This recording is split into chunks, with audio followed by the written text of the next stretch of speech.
Okay, so this video is a bit long-winded, I do apologise. I've got two choices. At the back here, which will be under the bed, which it's okay, I quite like that idea, but I also like this one. Just bear with me. So if we go up here, and the other one, I've just temporarily put the wheel arch back, which will be covered up and all looking nice. And I'm going to think in here, because what I'm going to do, because this is the side door that comes in, and there'll be a cupboard coming to about here, and a work surface which will be coming to about here, because this is a massive door. It's a 5-foot opening. And what you got to take into consideration is, okay, let's go underneath. Okay, 2 seconds. So you have to take into consideration where the exhaust port and inlet port is, and also the pump's going to go, that you've got easy access. And the idea is you've got to make sure, now I'm going there. Can you see that all right? So I come back a bit. And there's nothing there. There's no pipes, there's no wires, there's nothing. And that's what you've got to check. So they're here. I'm not going anywhere near that. And this is the type of, so the floor you see here, this part. See that floor there, all there? That's what you're aiming for, something clear like that. Well, I've got a piece just here. That's between the hanger and this door, and it'll fit just beautifully there, I think. So then you've got to get gutsy and cut the holes. So right, well, that's what I'm trying to. I'm going to go for an external fuel tank, my own fuel tank. I don't want to tap into my fuel tank. Right. So then what we're going to do is just drill straight through the floor, through the metal. I've got a hole borer, and you've got to make sure that especially the exhaust, does not touch anything, because it does get extremely hot. And that's the biggie. That's that exhaust, which is the exhaust one. Is the front one. Okay, that's the exhaust, because the other one is where the inlet comes in, and you can see that's where the fuel is. So you're not going to put a fuel line near the exhaust line. That's common sense. Okay, this is silicon rubber, so this goes on as well. And you've got that plate back there, which I'll go and grab. All right, so I'll keep going. If you're all right with it, I don't mind, as long as you're not boring you. Okay, so I'm back underneath. I'd show you from start to finish with this diesel heater. So with my hand, you know when you put your hand above on each other, you know they're virtually in line. So what I've done, you see that? See my finger? Okay, so I've done a pilot hole from underneath first, just so you can see that, and then I know where it's going to go roughly on top, and it was actually spot on, just by using, you know, your own senses. You'll understand what I mean. Right, now let's come over up top.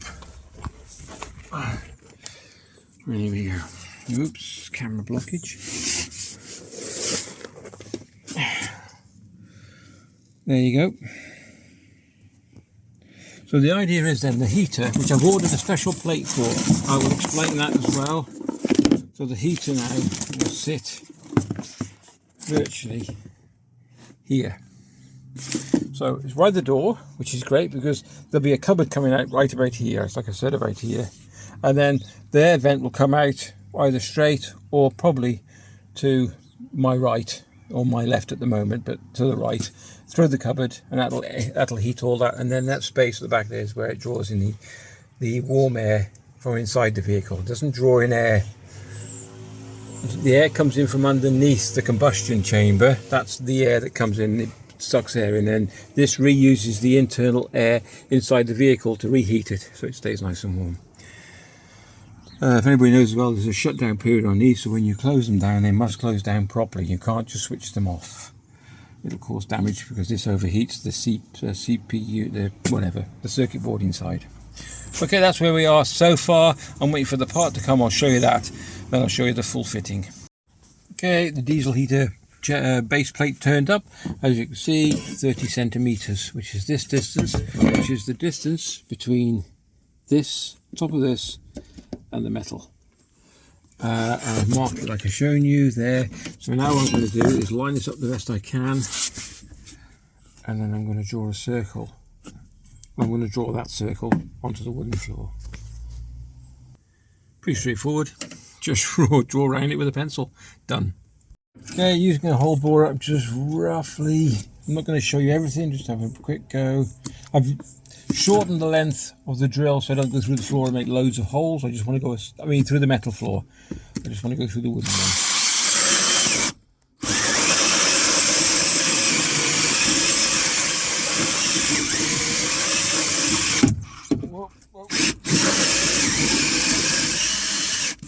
That's it, one done. So I'll just carry on and go around the whole lot. Use the hole borer, chisel, and I think we're there. Looks a little bit, no, it's alright actually, it's not bad. Looks quite good. Actually, it's a good tight fit. All we do is get the stuff out the middle.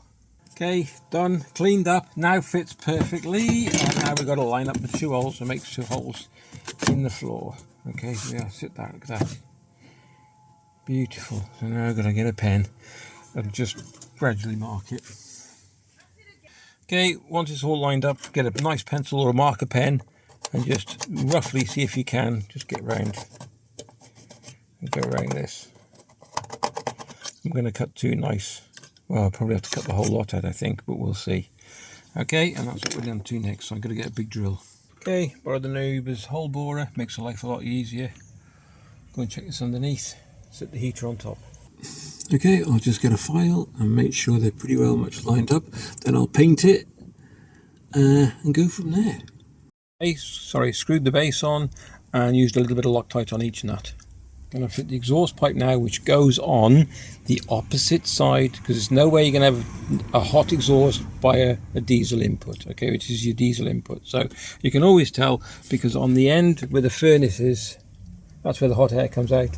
That's where the hot air comes out, okay? Cool air goes in through here, okay, and through here. I might be doing this wrong, but I hope not, because I've just now sealed that hole all round, so the floor is now totally separate and sealed all round. And then when we put the unit in, which I've now put the exhaust on, duplicate clipped it down tight, also the inlet, yeah, that's on now nice and tight, so this should now fit in the hole. I'm not going to put it together just yet, because I've ordered some rubber and some more of this stuff, but I prefer to use that, but I've got no rubber pipes, so I've ordered that. Should be coming today or tomorrow, but let's see how it fits. So I got access now to the little diesel pipe. You can see that. Oh yeah. So where is he? Oh, I can't see it from here. Anyway, we have a quick look. There you go. So I can get access to the diesel pipe, which is just there, and it's all fitting beautifully. So this means then that this will be totally sealed from the vehicle, because I'm going to seal at the top as well, under the plate. I'm going to put some bonding around the plate, and that should do beautifully. Sorry, I just pressed the wrong button. That's where we are so far. Okay, so you see me put all this together. What I've done as well, instead of wasting that base plate, which I had before, which was a spare, I used a pair of cutters and cut it as best I could, and then put it on a belt sander and sanded it round to fit the hole perfect. And that's going in as well as a secondary safety measure. You don't really need it, but I thought, why not? It tidies it up really well as well. There you go. So absolutely flush to the floor, perfect. Let's have a look underneath. There we go.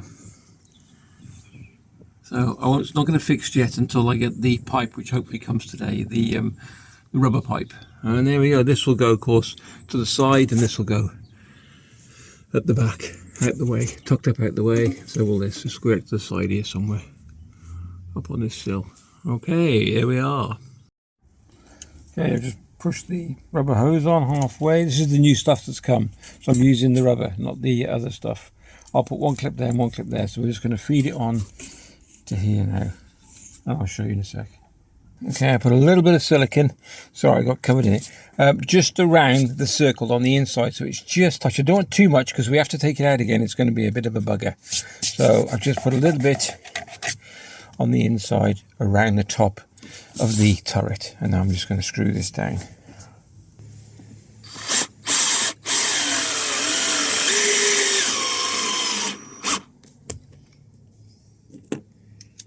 You ain't going nowhere.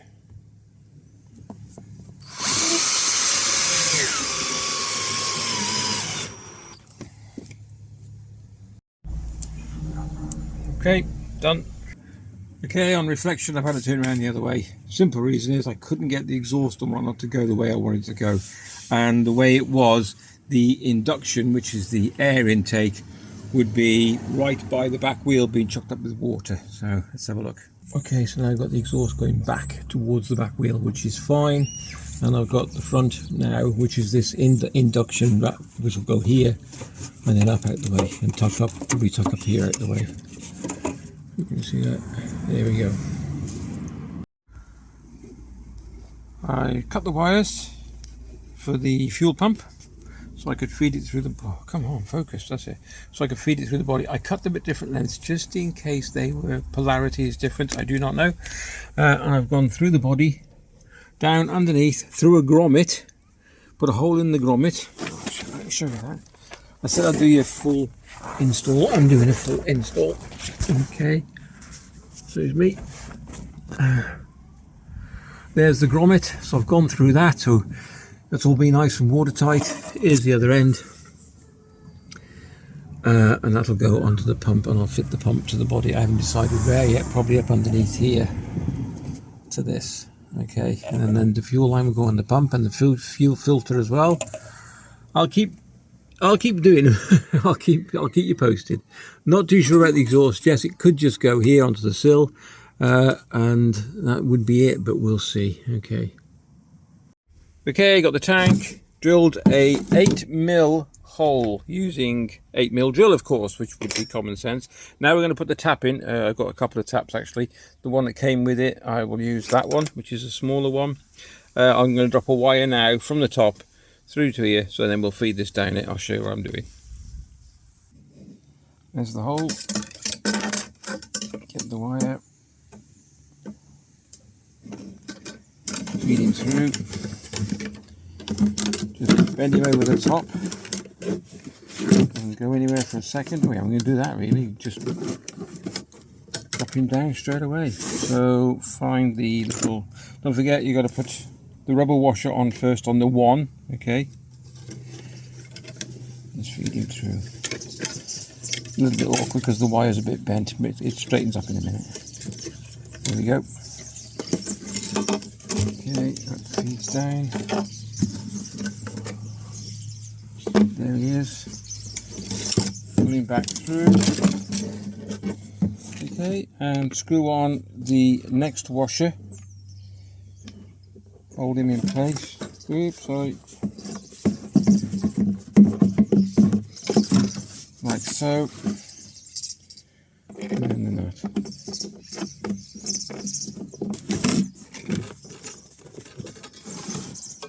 You have to hold it, of course, to do it, and then tighten it. Not over tighten, just enough, okay, till it bites. Okay, so I put a bit of tape. This wire I fed through last night. I don't know if I showed you that, and it goes through a grommet. So I had to cut the wire, rejoin it, which I've done perfectly okay. Then that goes outside now to the pump, which is going to power the pump. But also have to get this pipe from the fuel tank down to the pump as well. So I've used the same grommet. So all I did was pull this wire through, connect this other end. I disconnected it from the pump up there from the tank. So I disconnected it from up here. Can you see that? Yeah. Up there. So I disconnected that, put it through down now, went outside, taped it to this, and then pulled plenty of slack through, and then pulled it back through. It pulled the pipe through. So now we have... Oh, stupid tripod. So now we have the feed from the tank going down to the pump. Then the pump will feed the heater. The tank's at the top there, of course, and also we've got the power going through, but we've not drilled any more holes. I've just used the grommet switcher in the sills and pushed a hole in the grommet and then push the wire through the grommet. Okay, I think we're there. I think this has not been easy. So a fuel line coming out from the fuel tank via a grommet, and the power cable that runs to the pump, which is now here. I've also put this beading, this conduit, you can buy flexi conduit, along, so all the fuel lines are in. I've tried to do it as neat as I can and tidy out the way. Fuel line going to that one, tucked up. So there we go. Everyone wants to look, copy that. Go into a cross member. Inlet. There we go. All cleaned away from the exhaust, nothing touching anywhere near it. All done. Ooh, good. Alright, and that's where we are. Okay, it's fired up, got it working, and it's just stopped. So I think it just needs to be, because there's hardly any fuel in the filter, so I think that's what's wrong. So I'll give it a go. This dial is not very bright. Might just could be the battery's a bit low, but I wouldn't have thought so. She's a big leisure battery. So we'll give it another go. Might have to cool down first though, I think. Oh, it's off now. Right. So I've turned it off and now I'll turn it back on again, try again in a minute. Okay, this will be the third startup and this should be okay because the second time it nearly went through. All you're doing, I'm just checking the fuel filter, which is just down there. Yeah, you can't see that. And then there's air in the pipes, and as you just watch it go through, it just gets better and better. And then the next, I think this one should do it, and it should fire up. By the way, the screen goes dull because it's in safe pose. When you press a button, it goes bright. Look. Anyway, so third time lucky. Hopefully in a second. Always make sure you shut down using your device or pressing the off button there. Hold it in until it says off, so then she goes through a cycle and cools itself down, otherwise you can blow it. All right, so always do that. So we'll try again now. So just wait a second.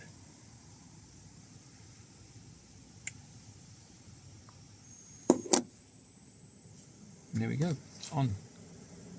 Not that noisy. We'll probably get a bit more noisy.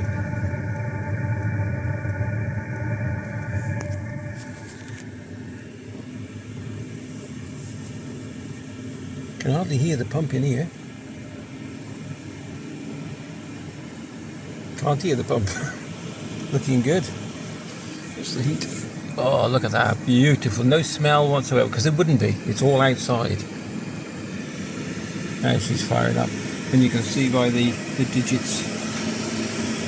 Here we go. Firing up now.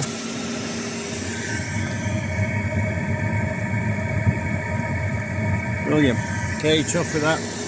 How to install a diesel heater in your van. And believe me, it's not that easy if you're doing it outside. If you enjoyed the video, please give it a thumbs up and a like. And subscribe, that would be great. If you want to follow me, I'm doing a full van conversion. Yeah, thoroughly enjoyed that. Third attempt and she's firing up beautifully now. I'll drop the temperature and see what she's like. So look at this. Woohoo! Beautiful. No smell in the air whatsoever. But I still will get a fire angel just to make sure, you know, you always be 100% sure. Right, the only trouble I've got with that, no, it's alright.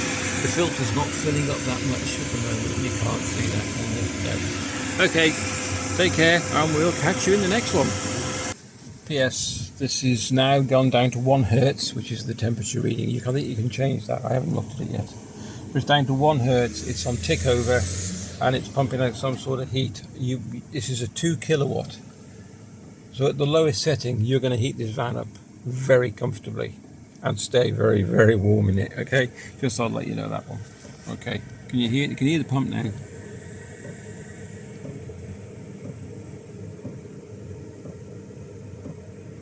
Here we go.